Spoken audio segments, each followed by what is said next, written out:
Welcome to the ARCO Forum at the John F. Kennedy School of Government. I'm Julie Wilson, Director of the Malcolm Weiner Center for Social Policy here at the Kennedy School. We've joined tonight with the Women's Educational and Industrial Union to present this forum, Surviving in the Low-Wage Labor Market. This is a very important question for us to address right now. We have put welfare reform in place. In contrast to the expectations of many, the welfare caseloads are dropping dramatically in almost every state. The decline is attributed to a lot of causes, including a very strong economy that can absorb more workers, changed attitudes of public assistance recipients and public assistance staff, increased funds for child care and transportation, increased coverage of health care for low-income households, and the creation of diversions and deterrents to going on to public assistance. But as the Boston Globe reported last week, many of those leaving public assistance and moving into the labor market are no better off than they were on welfare, which isn't very well off in terms of thinking about a family trying to raise children. They're joining others, the working poor families, immigrants, teenagers, college students, in a labor market that seems to have an infinite capacity to expand while still maintaining a low inflation rate and paying low wages. Yet if we look at some of the other indicators, the poverty rate has not declined even though the welfare caseloads have gone down. And as you'll hear tonight, having an income just slightly above the poverty level doesn't really guarantee that a family has enough to live on. The use of food pantries is going way up. And families who are going hungry report that they're going hungry for longer periods of time than they were when they were on public assistance.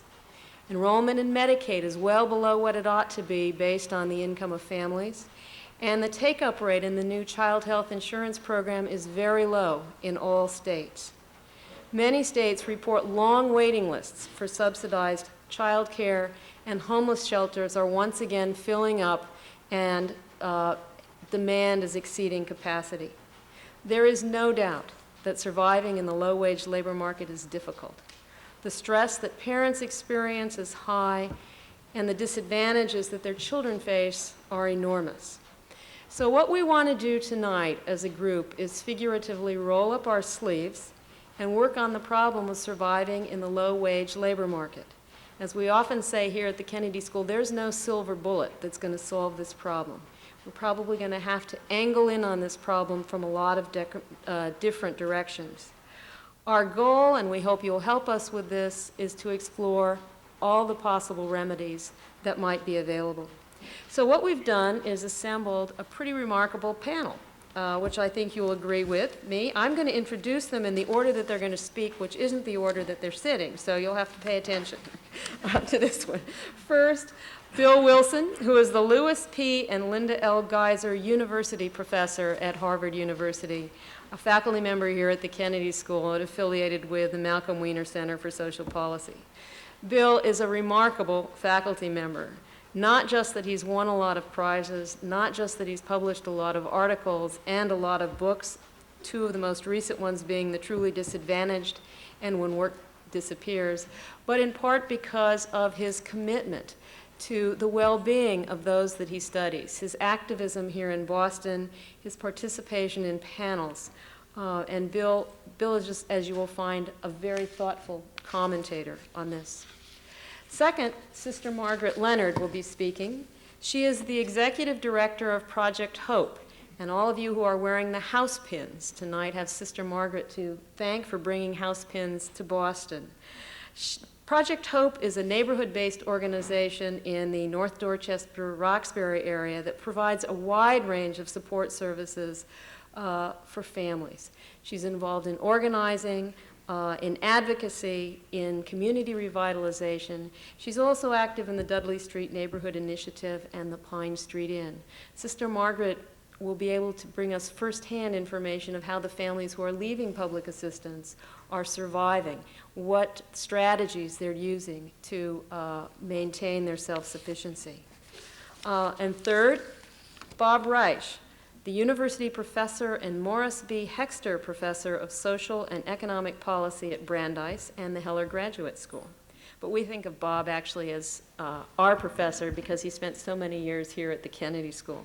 Bob was Secretary of Labor during Clinton's first term, where he was responsible for moving forward several important initiatives that focused on building the skills of America's workers. Things like the School to Work Opportunity Act, Goals 2000, and one-stop career centers. He also focused a lot on worker safety. He's written a number of books and articles and done a great deal of public speaking on many of these issues. So, Bill, let's start with you. Thank you very much. In the decades immediately after World War II, all income groups experienced economic advancement, including the poor. A rising tide did indeed lift all boats. In fact, between 1947 and 1973, the lowest quintile in family income experienced the highest growth in annual income, which meant that the poor were becoming less poor, not only in relative terms, but in absolute numbers as well.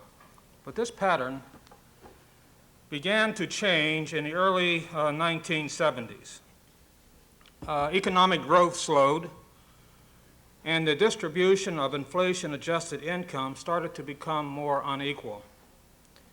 Whereas average income gains from 1974 to 1997 continued for the higher quintiles, especially the top fifth, the lowest quintile actually experienced annual declines in income during this period, and the second lowest, annual stagnating incomes.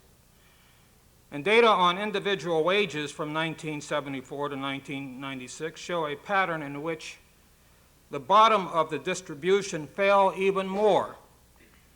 In general, the wages of those at the top continued to climb through this period, that is 1974 to 1996, while the wages of the overwhelming majority of workers, and especially those below the 30th percentile, fell steadily. Now, although the growing wage inequality has hurt both low-skilled men and women, there's also been a problem of declining employment, and the problem of declining employment has been concentrated among low-skilled men. They have experienced longer periods of joblessness than 3 decades ago, and the proportion of men who permanently, quote-unquote, dropped out of the labor force was more than twice as high in 1990 than it had been in the late 1960s. The growth of a non-working class of prime-age males, along with a larger number of those who are often unemployed, who work part-time or who work in temporary jobs, is concentrated among the poorly educated, the school dropouts, and minorities. In the 1970s, 2/3 of prime-age male workers with less than a high school education worked full-time year-round in 8 out of 10 years. During the 1980s, only half did so. Prime-age black men experienced a similar sharp decline. 7 out of 10 of all black men worked full-time year-round in 8 out of 10 years in the 1970s, but only half did so in the 1980s. Now, one study estimates that since 1967, the number of prime-age men who are not in school, not working, and not looking for work for even a single week in a given year has more than doubled for both whites and non-whites. And data from this study also revealed that 1/4 of all male high school dropouts had no official employment at all in 1992. And of those with high school diplomas, 1 out of 10 did not hold a job in 1993, up sharply from 1967, when only 1 out of 50 reported that he had had no job throughout the year. Now, unlike lower educated men, lower educated women are working more, not less, than in previous years.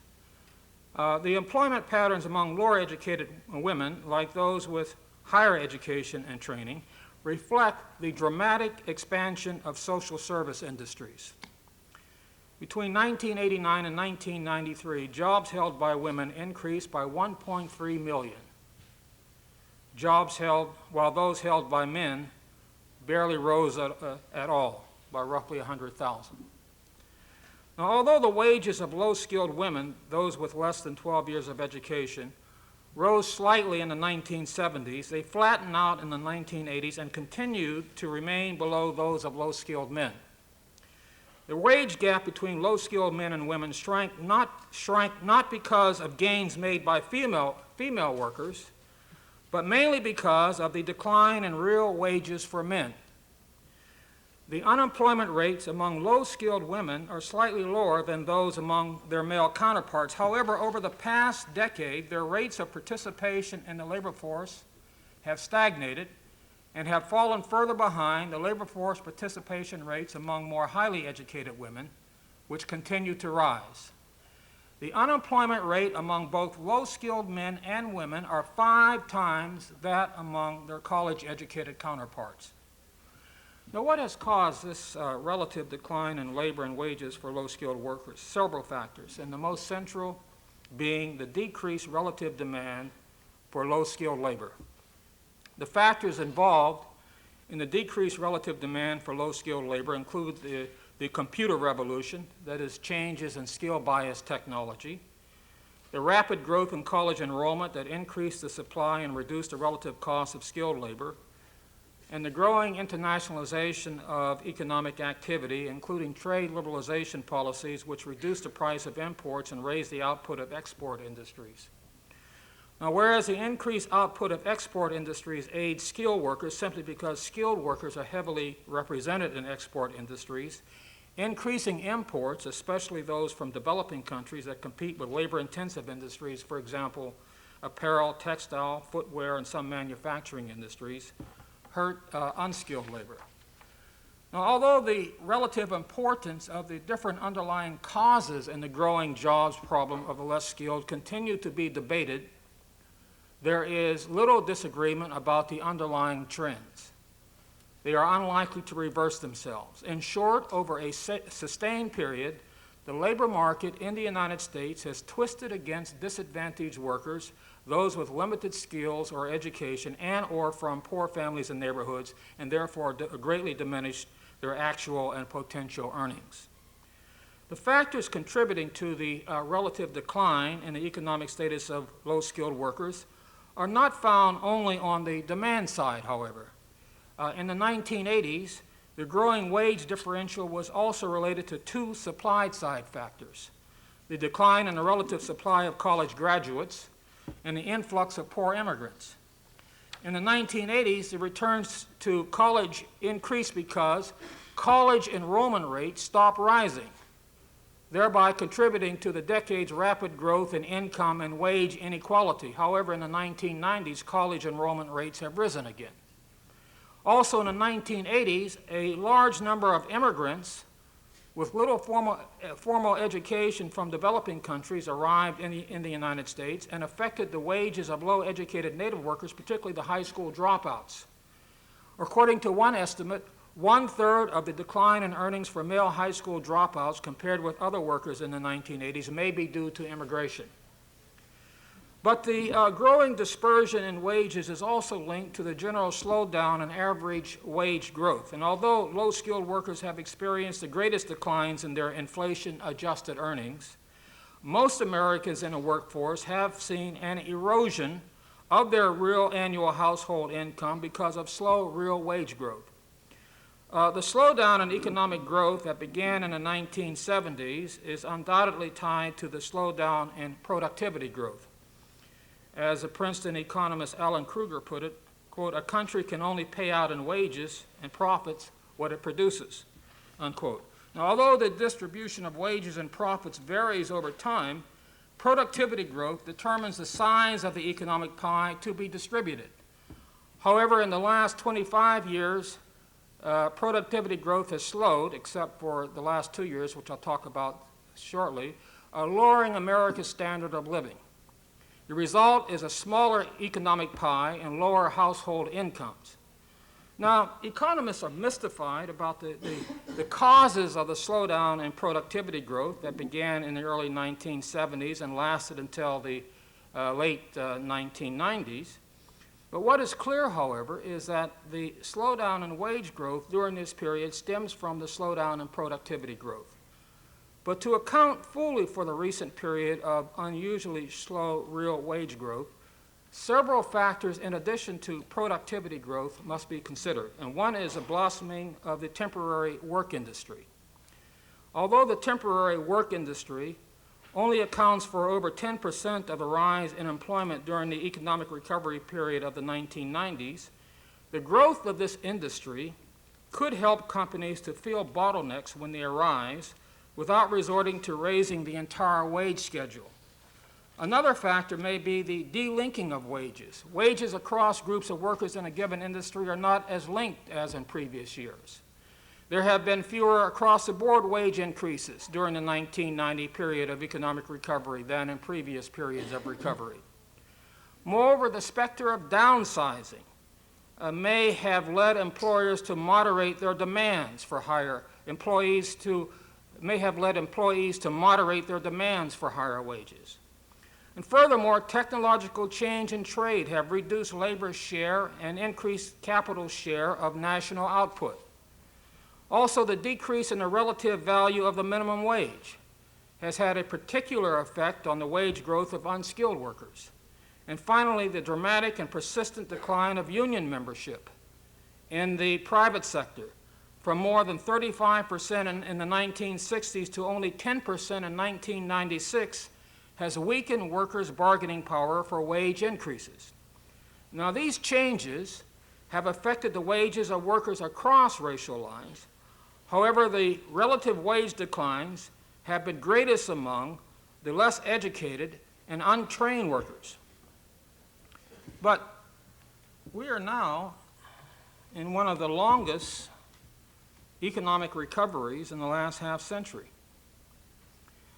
A recovery that has lasted 9 years and generated more than 15 million net new jobs and the lowest official unemployment rate in 30 years. Last month it was 4.2%. And this sustained economic recovery is beginning to have some positive effect on low-skilled workers, including the hardcore unemployed. For example, the ranks of those out of work for more than 6 months declined by almost 150,000 over a 2-month period in early 1997. And moreover, the unemployment rate for high school dropouts declined by 5 points, from 12 to 7% from 1992 to early 1998. And two-fifths of this decline occurred in 1997. And finally, real wage growth has been quite impressive in 1997 and 1998, especially for low-wage workers. Alan Kruger, the Princeton economist, recently sent me some data on changes in the real hourly wages for male workers. Except for male workers at the 90th percentile of the wage distribution, those at the 30th percentile and below experienced the highest percentage hourly wage increase from 1996 to 1998, ranging from 4.7% to 6.4%. Now, increases in the minimum wage and the unexpectedly low inflation helped to account for some of this wage growth, but the prolonged strong economy undoubtedly contributed. Now, how long this current period of economic recovery will last is anybody's guess. Some economists feel that it will last for at least several more years. If it does, it will be the best antidote for low-skilled workers whose employment and earnings prospects have been diminished in the late 20th century. But given the decreased relative demand for low-skilled labor, what will happen to all of these groups if and when the economy slows down and we are faced with a new recession or a period of economic stagnation? Considering the changing nature of the economy, Unless a concerted effort is made to increase their skills, there is little reason to assume that their long-term prospects will be anything but bleak. Why? Because the economic trend that has twisted against low-skilled workers is unlikely to reverse itself. Despite the muting of this trend during the prolonged recovery, in the long term, their job prospects and earnings are diminished. Thanks. Thank you, Bill. Sister Margaret, Bill's just talked about some improvement in the low-wage labor market. What are you seeing? Yeah, actually, I think the point that you made around this, having the essential skills is really critical, I think, to be able to really see some improvement in the low-wage labor market. And when I look at women who've had some access to education and training that can access low-wage jobs, then they have the possibility of some movement. I don't see that with a number of the families and the women that we're working with. But can I move from that into this? Excuse me, to going into my prepared text here. But actually, the task that I was asked to do today is to kind of flesh out for you the features of the human face and the human struggle. For a growing multitude of women, and particularly women transitioning off welfare within our Commonwealth, who are the low-wage working poor. Now, this is a pretty easy task for me because it is among these families that I have spent the better part of my adult life. And standing side by side with them provides a rather privileged view of the low-wage labor market. I call it the bottom view or the basement window view. And it portrays what happens to human beings, men, women, and children, at the bottom when our nation moves in the direction of a rapid escalation of inequality in wealth, in income, and in wages. So what I'm going to do today is tell you a few stories about the families that I know and interact with, or those of my colleagues do. And I begin telling you about the O'Malley family, who is in great need of affordable housing, which is certainly a prize in this Commonwealth, as I'm sure many of you know. The O'Malley family, Brian, Tricia, and their 3 children lived in a 3-bedroom apartment in Fitchburg, paying $550 a month for rent. Their landlord sold the building and evicted them. Brian worked as a security guard and earned $300 a week. He could not afford first and last month's rent, nor a market rate apartment. They joined the ranks of the growing number of low-wage workers who are homeless in this state. As Julie has said, homelessness among families is increasingly dramatically today, and the most significant growth is around low-wage working poor. The O'Malleys lived in a car in campgrounds. Tricia and her children stayed with friends until she wore out her welcome, and Brian in a homeless shelter for individuals. They were ineligible for family shelter because they earned too much money. They had less than $16,000 annual income. They finally checked into a hotel room paying $185 a week for rent. They had a microwave to cook all their meals, and it cost them $180 a week. And then they had a few dollars left over for their car, because Brian had a car to drive to work and to get the kids to school. They lived from hand to mouth, and as a result of that, their credit rating was really poor. Landlords wouldn't consider them a good risk in terms of renting an apartment. Fortunately, the Central Mass Housing Allowance vouched for them and interceded with Worcester Common Ground to provide them with access to affordable housing. Subsidized housing, Brian taking a second job, both parents sharing the child care, and Tricia's efforts to work part-time made survival possible for them. This family, you may know them because they were recently featured on CNN. Now, Massachusetts has the 3rd highest housing cost among states in our country. More and more of Massachusetts families can't afford a roof over their heads. In Boston, there's a 1% vacancy rate. What's critical in this state is the production of affordable housing. And initiatives are currently being discussed and underway. This is a must. But in the meantime, we need to shelter and provide rental assistance to low-wage families. Families like the O'Malleys should have been able to access family shelter. In Sunday's Globe, you will see a lead editorial that supports an effort, a legislative effort that we are working toward, which is to increase eligibility from shelter from 100 to 130 degrees of poverty. That makes sense. But 100% of poverty, which is between $17,000 and $18,000. That's one family. Now I want to tell you about a young mother, Melissa. And her story documents not only the need for affordable housing, but income-eligible childcare and increased income revenue from tax benefits such as the Earned Income Tax Credit. Melissa was 23 years old.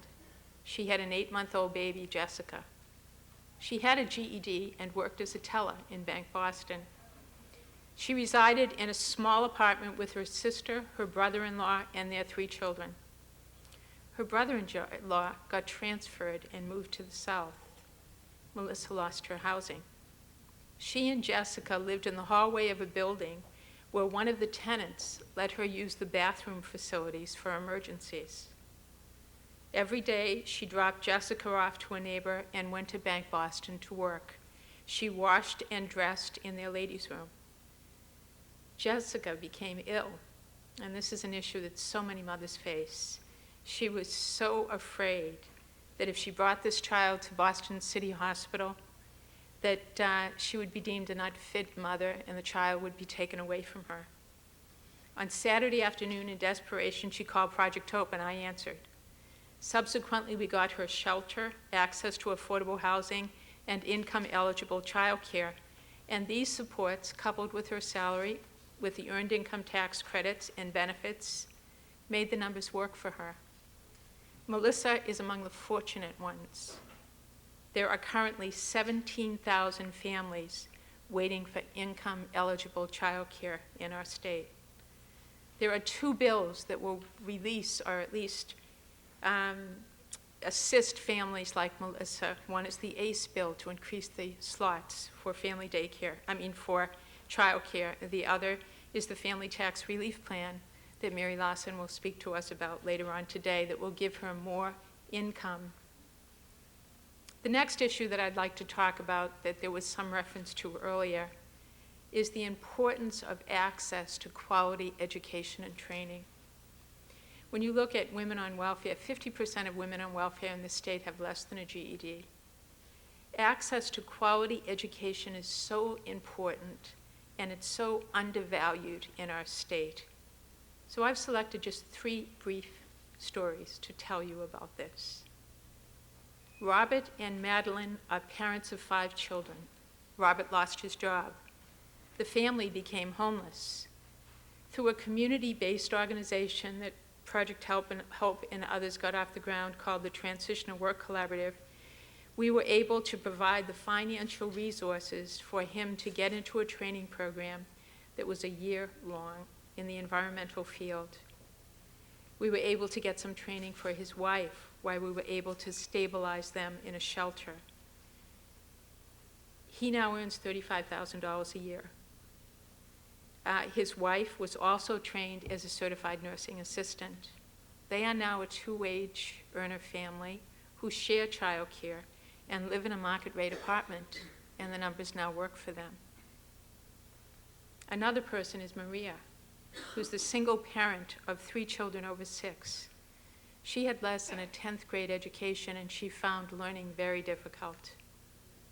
A creative partnership among diverse groups, a local community college, a semiconductor manufacturing company, the Department of Transitional Assistance, the Regional Transportation Authority in Lowell, linked for Maria and 24 other mothers of families adult basic education to employment and provided mentoring both on the job and at the community college site.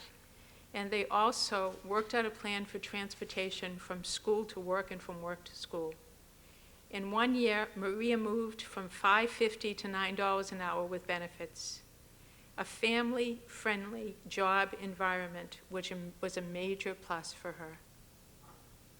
And the third issue is around higher education. And I'd like to tell you the story of Kathy, who is a victim of domestic violence. She escaped and lived with her 3 children in a car until she could find shelter.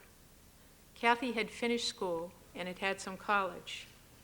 She knew something that we need to know in this state, is that as a single parent, she had to complete her education to get a job that paid a family wage. A housing subsidy helped her to stabilize her family. She got a scholarship and completed her education and began a career ladder movement that went from a level entry job to one that currently pays her $38,600 with a 10% annual raise. She left welfare, returned her housing subsidy, and 2 years ago became a first-time homebuyer in Dorchester. Kathy is an example of the voluminous studies that document that increased education leads to increased wages. Of all the families identified, she earns the most money. However, she remains a single parent who has to pay $75 a week for family health insurance, who has no dental coverage, who has no flex time. If a child has a medical appointment, she has to take a vacation day, and she only has short-term disability. Massachusetts, more than many other states, rely on a well-educated workforce. Competing successfully in economic markets requires raising the population levels of higher education and workforce training. It is in our best interest as a state, and equally the family's best interest, to provide some option as those available for Robert, Maria, and Kathy. In the long run, it is the most humane and cost-effective solution. There are a number of bills and budget issues calling for these kinds of support. There is not a lot of openness and sensitivity in the legislature to them.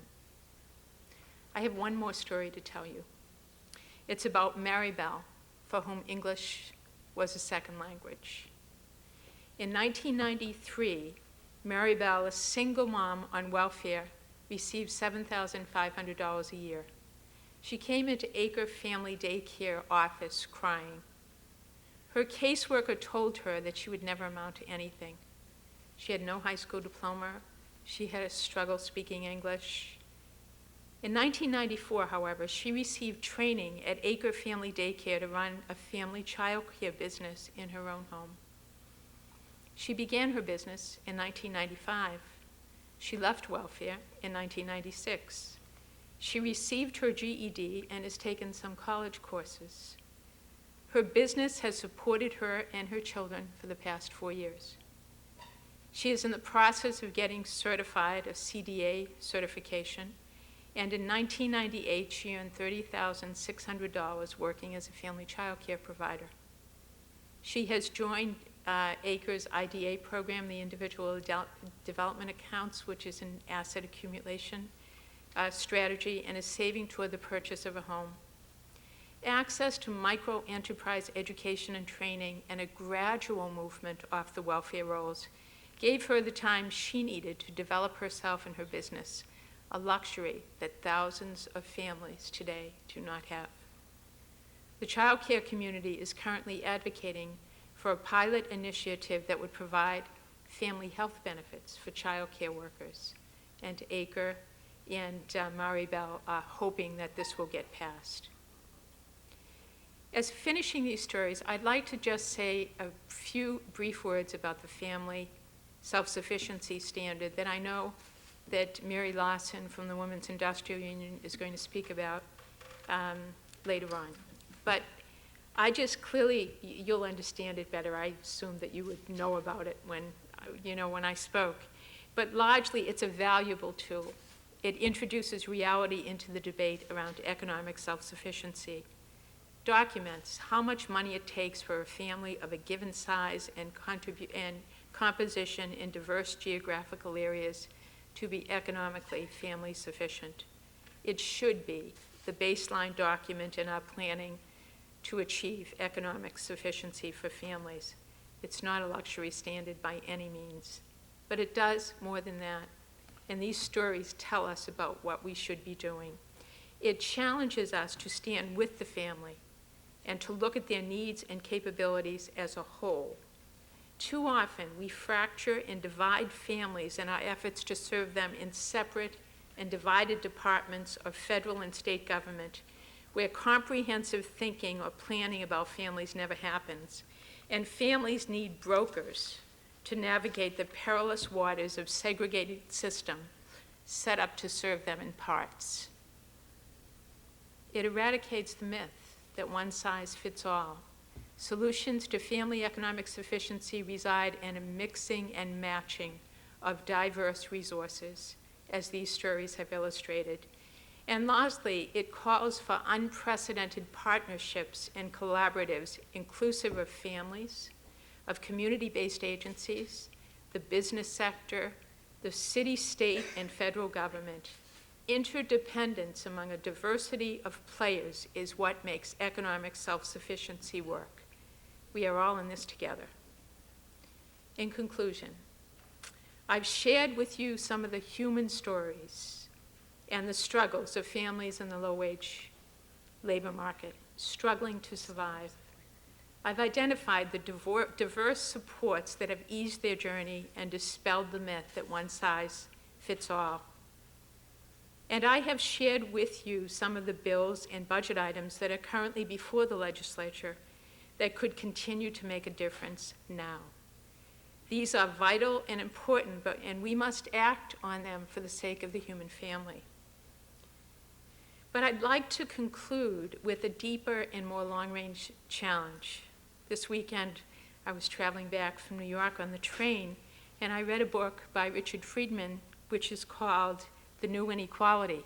And I read a quote by Bob Reich over there, who says, "We don't see the problem and we don't hear about it because we are living in a parallel universe which rarely, if ever, intersects with the people who are losing ground. They often remain something of an abstraction." My hope is that more and more and more of you, of us, of multiple others stand shoulder to shoulders with families like the ones I have just described here today, and that we get a basement view of the world. And it is my conviction that if we did this, we would create the political movement and fan the flames of the political will to take action and to make decisions affecting a more equitable distribution of wealth, income, and wages, and in the process, become the human family that we are called and destined to be. Thank you.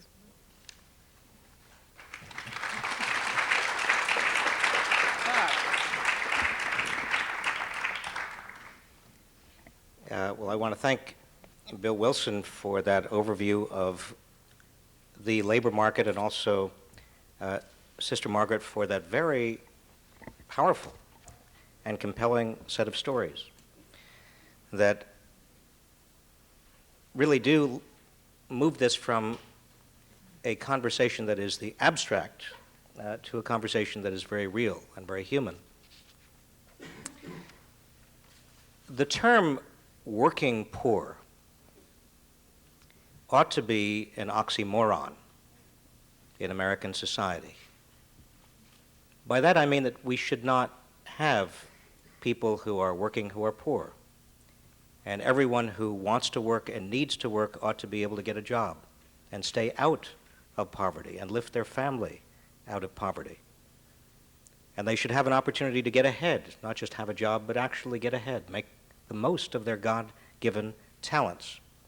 Now, these propositions, that everybody who wants and needs to work ought to be able to work, that work ought to lift a family out of poverty, that everybody ought to be able to make the most of their God-given talents, these are not and should not be terribly controversial propositions in American society. And they really aren't. I think the big problems we face are twofold. One is denial, and the second is resignation.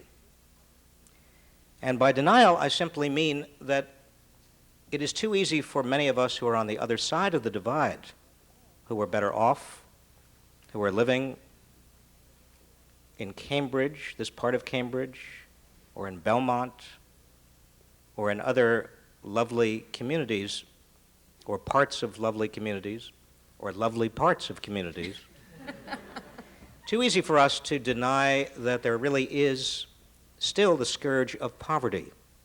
We look at the stock market, we look at the economic indicators, we look at the pep rally on CNBC with regard to how wonderful the economy is doing, and we can so easily deny because we don't see the poverty. We can so easily deny that it is still with us, or that it's very much of a problem. The other handicap we have is resignation. That is, even if we don't deny, I think there's a tendency among some of us to be resigned to it, to say that really there's nothing we can do very much. The war on poverty did not work. Government really doesn't work.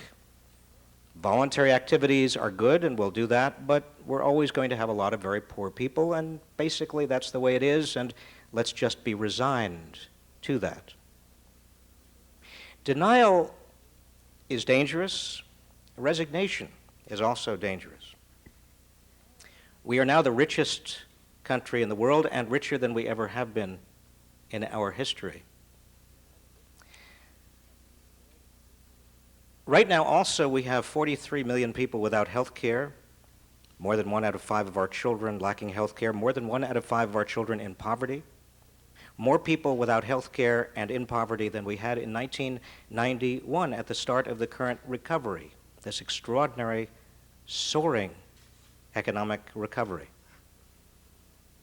We have more people who lack affordable housing and affordable child care, and a higher proportion of our population lacking affordable housing and affordable child care than we had before this remarkable recovery began. Now, as Professor Wilson tells us, since 1996, there's been an upturn in the income of people at the very bottom, but remember, we're starting from a baseline that is very, very low. They are nowhere near, adjusted for inflation, nowhere near where they were in the 1980s or even where they were in the late 1970s, far below, far below. And as Bill Wilson also told us, the underlying structural trends, that shift in demand in favor of people with skills and connections and against people without them, continues and is likely to continue. Are there things we can do as a nation? Of course there are. I will list for you quickly 7 things that I think are the most important. But let me say, just in context, in putting these 7 in context, that we have the wallet. Do you remember, maybe you don't, maybe you do, President Bush's famous comment, "We have the will but not the wallet," when we were facing huge government deficits in the 1980s. He was asked, can we do more for people who are falling behind? We have the will but not the wallet. Now we have the wallet. We are facing not deficits, but surpluses as far as the eye can see. And yet most of the political debate we hear about posits the only choices as either using the surplus for a tax cut or using the surplus to draw down the debt and help pay for Social Security and Medicare. Let me suggest to you that there's another way to use the surplus, at least part of it, a small piece of it, and that has to do with giving people the tools they need to get across the great divide and really get out of poverty. Number 1, and this was mentioned by Sister Margaret, it has to do with education, job training, job skills. One of the problems here is that Americans are segregating by income according to where we live. And yet, 50% of local school budgets are still paid for by local property taxes. Not just in Massachusetts, New Hampshire, every state is going through either lawsuits or other turmoil trying to do something about this. the fact of the matter is that we are financing our schools in a way that made historic sense but makes very little sense right now. And we have to make sure that poor schools in poor areas get the kind of financing they need so that they can hire good teachers, they can have smaller classroom sizes, so they can have erasers, and they can have chalk. And I've been in some of these schools, and they don't have textbooks. They don't have doors on some of the classrooms. I've been in classrooms and schools not only here in Boston, but also in Philadelphia and in Chicago and in cities around this country. You would not believe, if you came from a fairly decent suburban high school, a fairly good high school, not a private school, a good, normal high school, you would not believe the conditions of some of these schools. How can we begin to think about young people moving into the wage force and making the most of their talents if we are and continue to tolerate schools like this? Job training. Right now, the federal government consolidated all its job training programs, not now, several months ago. There's around $6 to $10 billion, depending upon how you define job training, in the federal job training programs per year. That may sound like a lot to you. It is actually, when you think of all the people who need training, very little. Most people who need training because they've lost a job where they have to get into the workforce are not getting it. $6 to $10 billion, that's less than this fiscal year increase in the military budget submitted by the president. The military budget increase is probably going to be in the range of $12 to $16 billion, just the increase. I'm talking about total job training budget in the federal government. Number two, child care, health care for all low-wage workers. We've talked about that already. It is very difficult to get somebody off welfare if they're going to lose health care. It is very difficult to get somebody into the workforce if they have no affordable child care. Number three, public service jobs for people who cannot get a job in the private sector. Bill Wilson has written about this. We have, at various points in our nation's history, had public service jobs. Sometimes we call it workfare in several states. Now, it is true unemployment is very, very low. We don't need many of these right now, but we do need to create the infrastructure for these public service jobs. They have to be there. Number four, public transit to and from jobs, usually from the inner city to the suburbs where most of the jobs are, and then back again. Most of our public transit systems do not easily or efficiently move people from poor rural areas or poor urban areas to suburban belts where there are good jobs. Number five, and I'm not suggesting these in any particular order. These are just 7 that strike me as very important. 5, increasing the minimum wage and also expanding something called the Earned Income Tax Credit, which has been referred to already. The minimum wage federally is $5.15 an hour. You do the mathematics, a full-time job, approximately 2,000 hours a year, you can't make it. You can't get out of poverty. The Earned Income Tax Credit right now for somebody at the bottom is around $3,000 a year. Even with that, do the math, you're still not going to get a family of 4 out of poverty. We need to expand the Earned Income Tax Credit and also lift the minimum wage. How far can you lift the minimum wage? Well, at some point, obviously, you discourage employers from hiring people. So you can't lift it to $15 an hour, but you probably could lift it to $7 an hour without having too much negative employment effect. I think the self-sufficiency standard is an excellent place to begin in determining how much you need in terms of minimum wage and Earned Income Tax Credit to get by for your family. Number 6, I think it's important to remove the impediments to unionization of low-wage service workers. It is very important in retail, restaurant, hospital, hotel, a lot of the industries that have clusters of very low-wage workers that now have a very hard time unionizing themselves. I think it's important to remove the legal impediments. And there are legal impediments, or there are impediments that make it very easy for, unfortunately, some employers to fire people who are trying to organize unions. Remove those impediments. And finally, number 7. And here is government, although it's called the Federal Reserve Board, it is part of our government.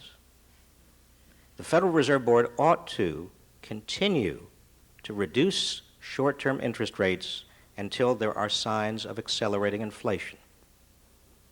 Now, the Federal Reserve Board has reduced short-term interest rates, most markedly 75 basis points in September.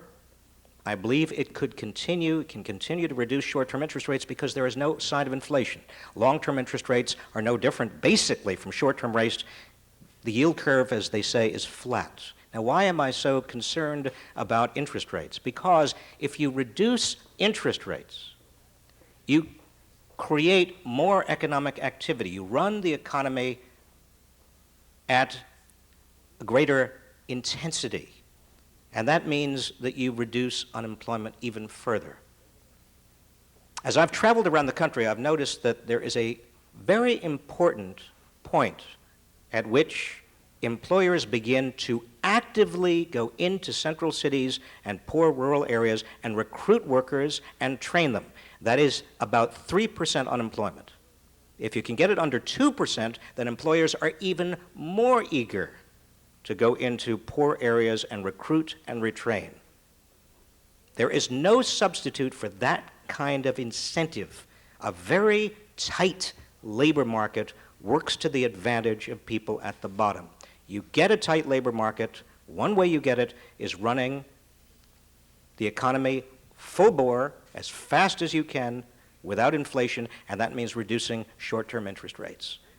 Alan Greenspan and the Federal Reserve Board governors, 12 people who do not get very much attention, or at least as much attention in social policy discussions as they should. They get a great deal of attention on Wall Street.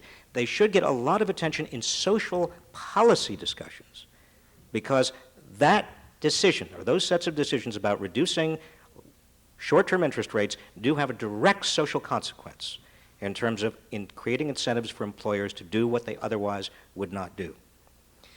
Now, I offer you 7 things that government can do. There are obviously many others. I don't mean to exclude others. I just mean to suggest to you that we are not bereft of policy alternatives. There is no reason for denial or resignation. And in a gathering like this, when I see so many heads nod in agreement with things that I say, I worry, frankly, because we don't need to sit here and agree with each other. We need to be out proselytizing. There's a presidential election coming up. We need to make sure that candidates who come to Massachusetts and New Hampshire and New England hear these arguments and respond to them. And not just presidential candidates, but other candidates for other offices. Thank you.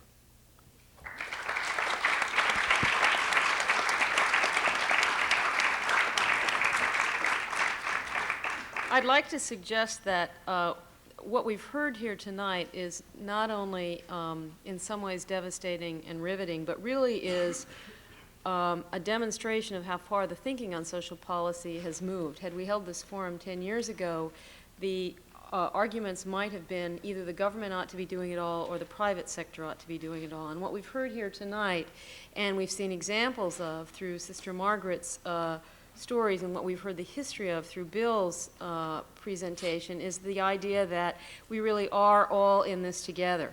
Before we open the floor up to questions, what I'd like to do is give Mary Lassen, the Executive Director of the Women's Educational and Industrial Union, a couple of minutes to explain one thing to us. We have tossed around the term low-wage earners without ever once defining what a low-wage earner is and how low wages need to be, or how high wages need to be to get above the too low mark. So, Mary, you might want to stand at the mic. That might help.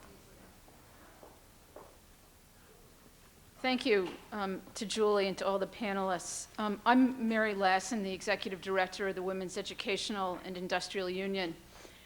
Our organization, together with over 500 organizations across the state, have been working over the last year and a half to create what we call the Family Economic Self-Sufficiency Standard for Massachusetts.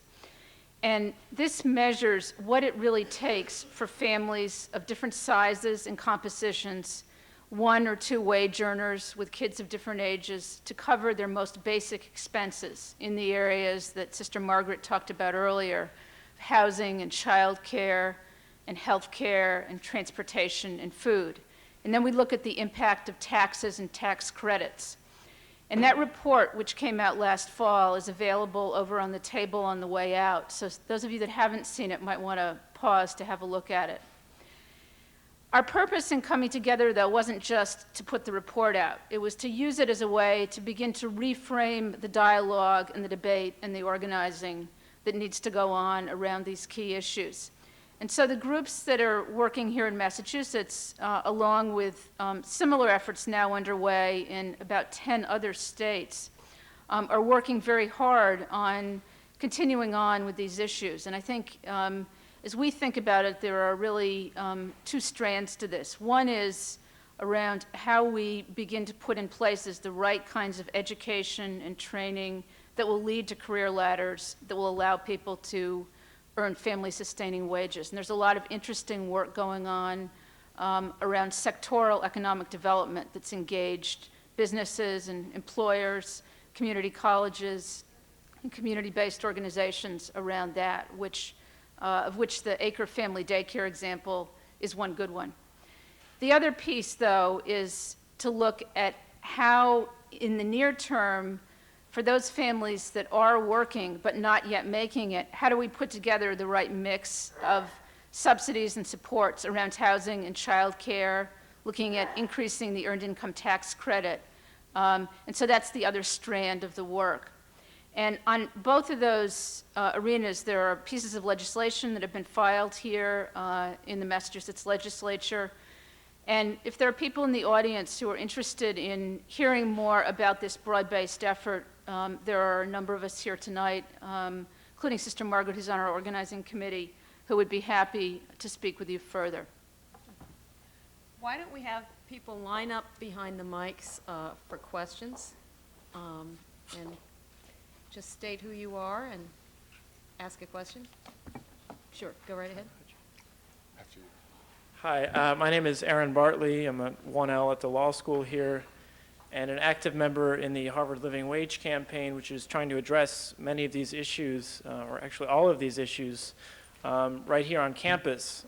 Harvard employs at least 2,000 workers who make less than $10 an hour. Most of them make less than $9, and a vast majority make less than $8 an hour. Which means essentially that they can't support their family in an economy like Cambridge, in which rents are skyrocketing. Rents have doubled since 1990 here, and many of the campus workers are getting pushed further and further out on the margins. It's a process that's happening all across the country. In my activism here, I've met dozens and dozens of workers with the very same stories that Sister Margaret has shared with us today. People who can't pay rents, people who can't buy groceries without working 90 hours a week. And I guess my question to the panelists and to anyone else who wants to think about it is, how do we start affecting and changing the actual institutions that control our economy? Our method here at Harvard has been to try to get Dean Epps and others to pay workers $10 an hour, which is a very basic amount of money, which would allow families here to begin to raise a family reasonably. And I guess my question is, why focus only primarily on the educational component when we have such kind of vast institutional problems? Harvard has an endowment of $13 billion, yet it pays poverty wages. I think you how do we asked your question. how do we Let's give affect the panel a chance to institutions such as Harvard? Okay. Bill, you want to start? Yeah, it seems to me that we are not going to address the problems that affect ordinary families and are underlying ordinary families until we organize, until we develop multiracial political coalitions to address the problems adversely affecting 80% of the population, not just the poor. I mean, we're talking about people who have, until the last 2 years, been experiencing declining and stagnating incomes, struggling to make ends meet, even middle-class families. That's why we've had such an increase in multiple workers in these families just trying to make ends meet. And until we develop a sense of interdependence, that we cannot address these issues until we bridge the racial and ethnic divide and begin working together, it's going to be extremely difficult to apply the kind of political muscle that will be necessary to move Congress in a different direction. Bob talked about the issues that Congress people are focusing on: deficit reduction, entitlement reform, free trade. We struggled like hell to pass a Family and Medical Leave Act. Turned out a very, very weak bill. People can now take leave and not lose their jobs, but they don't get paid. This is the case in Western European democracies. Because we don't have the basic family and social supports, families, ordinary families, are struggling. And they're going to continue to struggle until blacks, whites, Latinos, Asians, Native Americans begin thinking less about their differences and more about the things that they have in common. Common aspirations, common values, common goals. Basic bread and butter economic issues that they have to address. And I think that now is the time for progressives to begin working with various groups, organizing them to put the kind of pressure on Congress necessary to address some of the issues you're concerned about. Bill,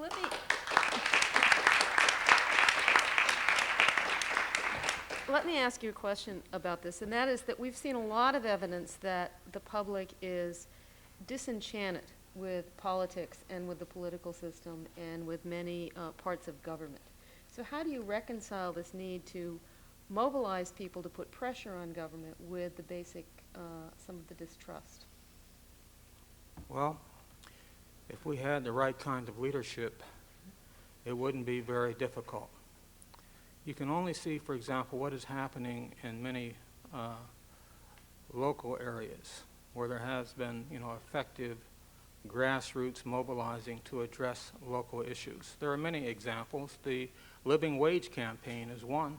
You mentioned the Living Wage campaign. That campaign has effectively led to the passage of living wage ordinances in 16 cities across the country, and 17 more are in the process of moving in that direction. That's because people mobilized, multiracial participants mobilizing to address the issue of a living wage. And that's a political issue. Take the IAF, the Industrial Areas Foundation, a network of organizations across the country, about 40 of them. They have very effectively mobilized to press for changes that affect families in local areas, addressing issues like problems with the schools and playgrounds and parks and sewage, drainage systems, these kinds of things that affect local families. And they have pulled together very effectively blacks, Latinos, and whites in a very effective coalition addressing these political issues. It can be done.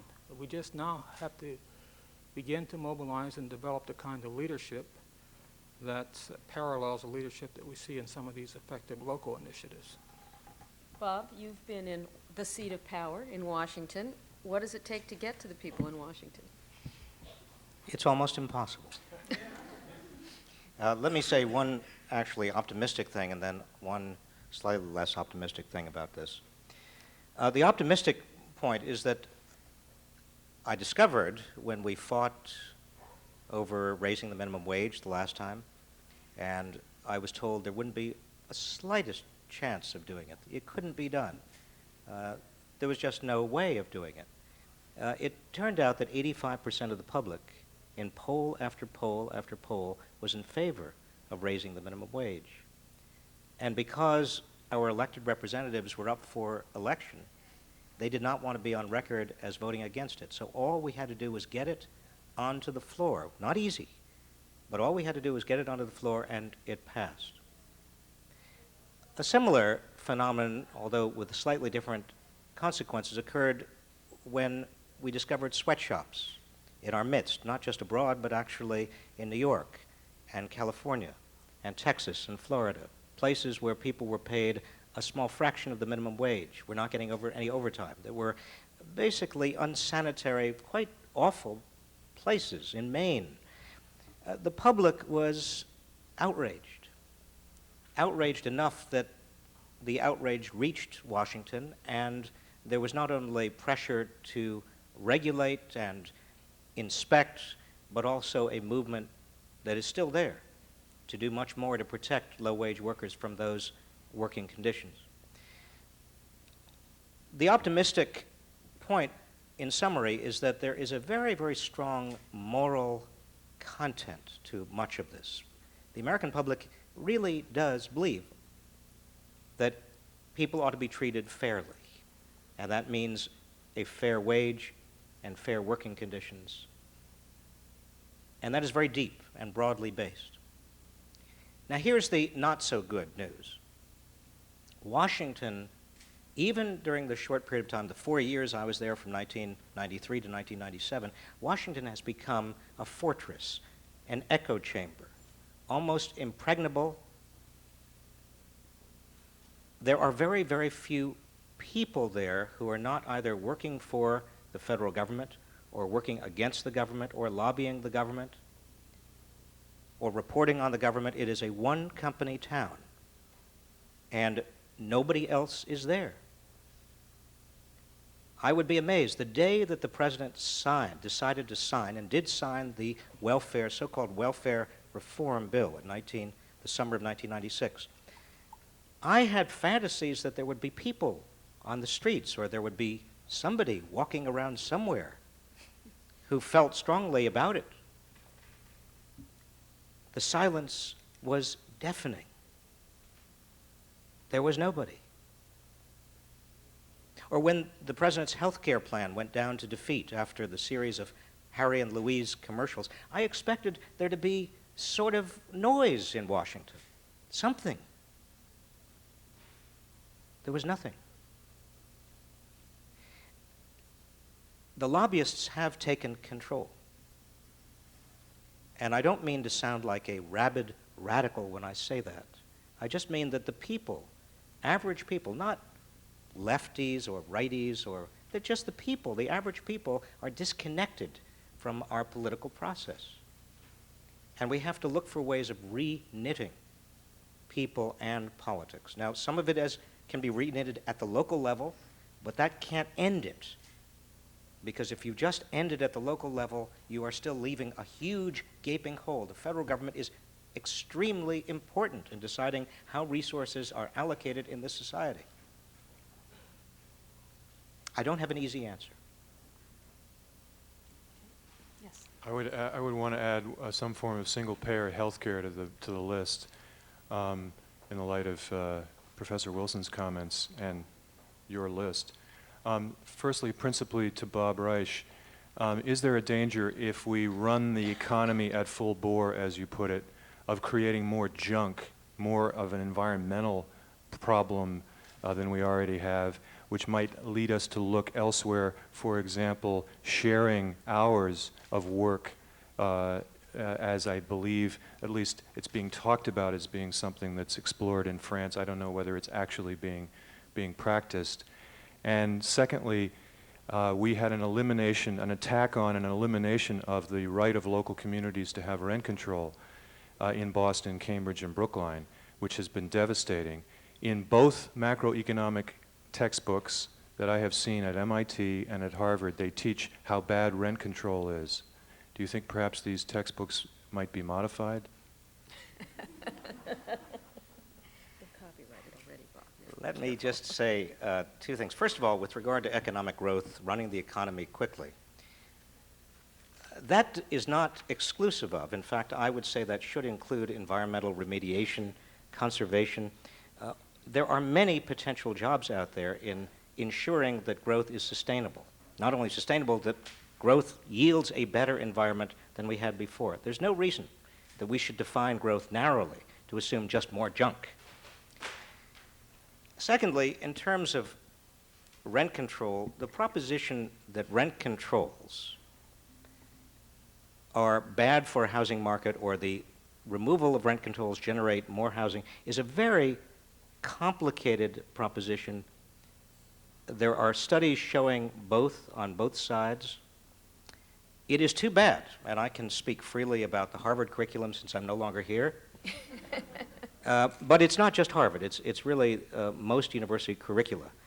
Economics 1 or Economics 101 often features professors who are perfectly willing to be quite prescriptive about what society ought to do. And one of the typical prescriptions is we must have free trade, and we should get rid of rent control, and on and on and on. Well, these are much more subtle propositions than that. And I don't know of any other discipline, philosophy, political science, art history, where professors feel as free to be so prescriptive about what is good for society. And I wish we had a much more nuanced and subtle discussion of things like rent control. Hello, thank you for a great forum. My question is for Sister Margaret, actually. I do a lot of work with Habitat for Humanity, and I was just wondering, quite frankly, if you, in your experience, do you see much of an impact from organizations like Habitat, and if you have any suggestions on how we can improve that impact? Habitat for Humanity is currently in the process of building a number of new homes in our neighborhood.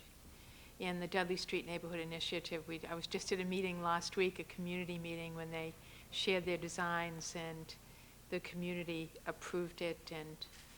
And so yes, I think that anything that provides affordable housing in neighborhoods such as mine, I think are critical resources. I think the fact that Habitat works in an empowering way with families, and families are engaged in building their own homes, and they build the neighborhood and community as well, a strong, really makes Habitat so successful. Hi, my name is Karen McGuire, and I'm an MPP2 at the Kennedy School. My original question was to ask Professor Reich to do a matrix out of his list with political salability and impact, but I decided to spare us all the exercise and ask a different question. The discussion has been focused, and for political reasons, I think focusing on work and getting everyone employed. Politically everyone agrees with that, and it's something we can all kind of rally around. But I remember reading actually a letter to the editor by Professor Wilson, and I believe they had a Scotch poll several years ago that talked about, is getting women working full-time actually the best thing for society, for families? In some neighborhoods, you don't want to work full-time because you might have to help walk your kids to school because you're afraid of something happening to them. Or for developmental psychology reasons, the fact that you're gone 18 hours a day because you're trying to pay for all of these things is problematic. So I was wondering if the panel could address the kind of other impacts that are the result of emphasizing full-time employment, even if you do have supports of health insurance and child care. Yeah, that was an op-ed piece that Theda Scotchpole and I wrote several years ago. And we were talking about, there's so much emphasis on family values. What can we do to really support families? And if you're going to force women to work full-time and not provide adequate child care support and so on, so that they're stressed out and anxious and worried about their children and trying to make ends meet, you're just creating a worse situation. So it seems to me that in addition to trying to make sure that we put people back to work, those who are in a position to go to work, we also want to address other issues, such as child care and health care, basic family supports and social supports, things that would reinforce work but would not be sacrificed by just pushing the work program. And it seems to me, if I could just get back to this issue of a coalition to push these efforts, that is to say, we need to have coalitions that will strengthen the nation's equalizing institutions so that the people can really benefit from economic growth in a more equitable way. Strengthening the nation's equalizing institutions, and that would cover a number of things, such as strengthening labor unions and education and changing the tax structure so that it's more progressive and addressing some of these issues that would reinforce families like adequate medical and family leave. Bob, you're absolutely correct that the lobbyists have taken control in Washington, D.C., and the politicians respond to lobbyists because they are responding to the kind of effective political pressure that's put on them. If we do not develop national coalition similar to the New Deal coalition, if we could revise the New Deal coalition, would be great, to put pressure on Congress to address the problems of ordinary families. And I see this coalition consisting of women's groups, labor unions, civil rights organizations, religious organizations, community-based organizations, student organizations, organized in various networks on a national level to put pressure on Congress to address some of these concerns. I just have to believe that it's possible. And I think now is the time to start working on this. Yeah, I really appreciate your comments very much, and particularly around the broader scene in organizing. But I have to say, here in the state of Massachusetts, I don't believe every family should work. The current commissioner believes everybody should work. However, most often it's not in the interest of the children nor the adult that the family works. And there's a coalition called the Family Economic Initiative here that's pulled together several advocacy groups around trying to impact the current Chapter 5 welfare reform that would leave mothers, particularly if children have some serious health problems. It's much more cost-effective to have the mother stay home with that child. And so there are efforts underway to really try to get that done. There's another thing, we had a discussion earlier today at dinner about right now we're looking at how to help people enter the labor market. Later on, hopefully if we get this, you know, kind of national coalition off the ground, we can have an impact on businesses. That mothers of families, for example, might have flex time. That there are ways in which they, you know, they can work to be supportive to their own children and their families. That's going to be absolutely critical in order to sustain and support families. Like I had given them an example of a young woman from my neighborhood who was forced to go to work out in Dedham. And she worked in a bank out there. And she had 2 children, one of them who was in our child care center because she had a voucher. The other was an older child for which there was no child care for her. They lived in a neighborhood where there's a lot of shooting, guns. The 7-year-old stayed with her nephew, who was 13-year-old, until she got home around 6 or 7 o'clock at night. Well, that certainly doesn't make any sense. Can you imagine the strain of that mother? You know, so there is a whole range of situations where we have to have a much more diversified policy in respect to families. Could I just add one thing quickly, which is probably another forum, but what Bill raised in his initial discussion is what we haven't been talking about is how to bring the men back into the labor force. And another strategy for some of these families is to reunite workers so that we have a two-worker labor force. I think we have time for one last quick question. Okay. I'm worried that this conversation has become very abstract. For me, when the words like Washington and Congress are brought up, the issue automatically becomes very distant to me. And I was wondering if we could go back to talking about Harvard. I agree that a national multicultural coalition is very necessary for progress in this area, but I wonder if it's valuable to think about this on a smaller scale at Harvard. Harvard is not only a large employer, but it's also a wealthy organization and a community. So I was wondering if we could talk specifically about workers here, people who are working at jobs that don't require very many skills or very much education, but jobs that need to be done, and what we can do to promote a better livelihood for these workers and their families. Bob, speaking from the perspective of another university. Well, I'll tell you honestly, the thing that you've said that worried me most was the beginning of your question, your prelude to the question where you said that every time you hear somebody talk about Congress and Washington, it sounds so abstract. I can't remember your precise words, but it sounded like you just got turned off. You wanted to talk concretely about your own community, and that's understandable, that's right, and we all need to work within our own communities. But I do want to emphasize to you that what happens at Harvard, or what happens at Brandeis, or what happens at any college campus, or what happens in any community is so fundamentally conditioned by rules and laws that really emanate not only from the State House here, but from Washington. If we basically say who is elected to Congress is just, it's beyond my ken, it's beyond my ability, it's just not, if we take that attitude, we're finished. You're done. You might as well give up.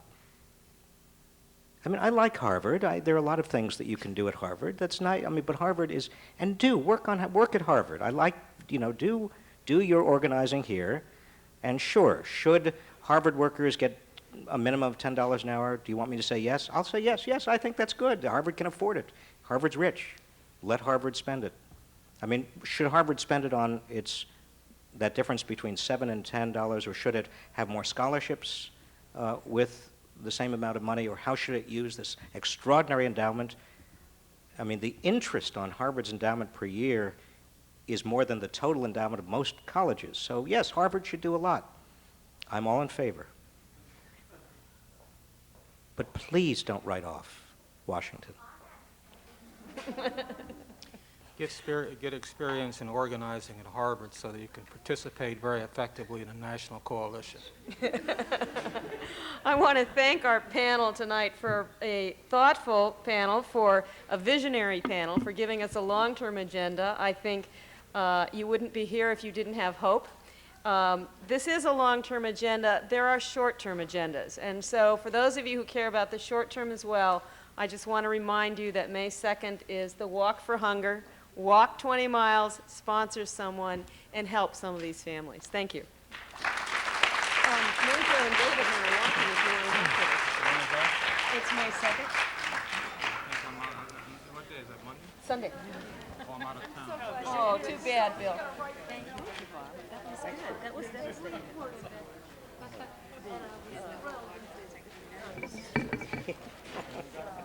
Hi, I'm sorry I couldn't get here because we were just running around. I'm wondering if I can ask Sure. Thank you.